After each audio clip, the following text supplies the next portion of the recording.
Hi hello everyone, welcome back to our channel. இன்றைக்கி நம்ம பார்க்க போகிற ரெசிபி என்னன்னாங்க சக்கரை பொங்கல்ங்க. ஏற்கனவே நம்ம சேனலில் வெண்பொங்கல் எப்படி செய்கிறதுன்னு அப்லோட் பண்ணியிருக்கோங்க, அதையும் நீங்கள் செக் பண்ணிக்கோங்க. இப்போ சக்கரை பொங்கல் செய்கிறதுக்கு ஒரு ப்ரெஷர் குக்கரில் 1 டேபிள் ஸ்பூன் அளவுக்கு நெய் சேர்த்திக்கோங்க. 1/2 கப் அளவுக்கு பாசிப்பருப்பு எடுத்துருக்காங்க, நல்லா வாஷ் பண்ணி எடுத்துருக்கேன், அதையும் சேர்த்திக்கோங்க.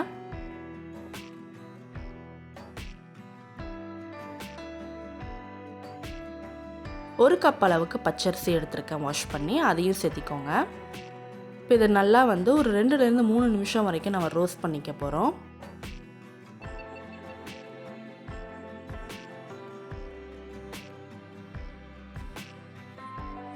இப்போ பருப்பும் அரிசியும் சேர்ந்து 1/2 கப் அளவுக்கு இருக்குங்க.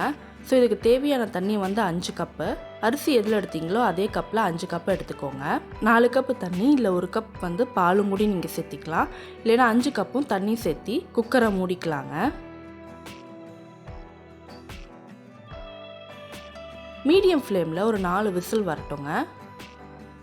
இந்த விசில் வர டைமில் நம்ம ஒரு பேனில் 1 டேபிள் ஸ்பூன் அளவுக்கு நெய் சேர்த்திக்கிறோம்.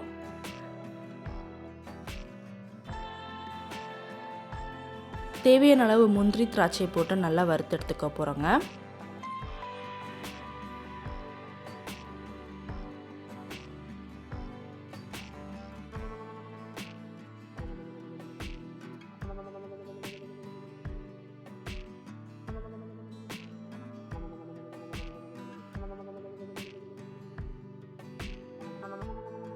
இப்போ அதே பேனில் 300 கிராம் அளவுக்கு நான் வெல்லம் எடுத்திருக்கேன். எனக்கு சுகர் கம்மியாக வேணுங்கிறதுனால நான் 300 கிராம் எடுத்திருக்கேங்க. உங்களுக்கு கூடுதலாக வேணும்னா நீங்கள் ஒரு எக்ஸ்ட்ரா ஒரு 100 கிராம்ஸ் நீங்கள் இதில் சேர்த்திக்கலாம். இதுக்கு 1 கப் வாட்டர் சேர்த்தி நல்லா மெல்ட் பண்ணிக்கோங்க.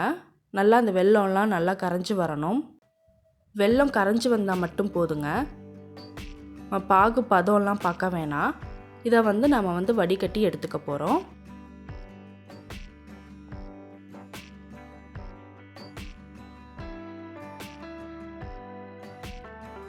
இப்போ 4 விசில் ப்ரெஷர்லாம் நல்லா அடங்கிடுச்சு. இப்போ நம்ம இதை ஓப்பன் பண்ணிக்குவோம். பருப்பும் ரைஸும் சேர்ந்து நல்லா குக்காய் வந்திருக்கு. இது இன்னும் நல்லா மேஷ் பண்ணி வச்சுக்கோங்க.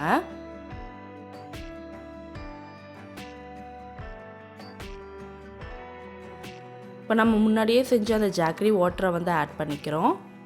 ஆட் பண்ணி நல்லா மிக்ஸ் பண்ணிக்கோங்க.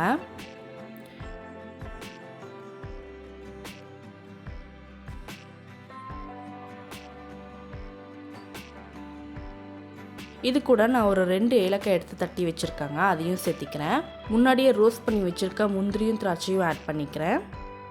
இது கூட கடைசியாக 3லேருந்து 4 டேபிள் ஸ்பூன் அளவுக்கு நெய் சேர்த்திக்கோங்க. எல்லாம் சேர்ந்த மாதிரி நல்லா மிக்ஸ் பண்ணிக்கோங்க.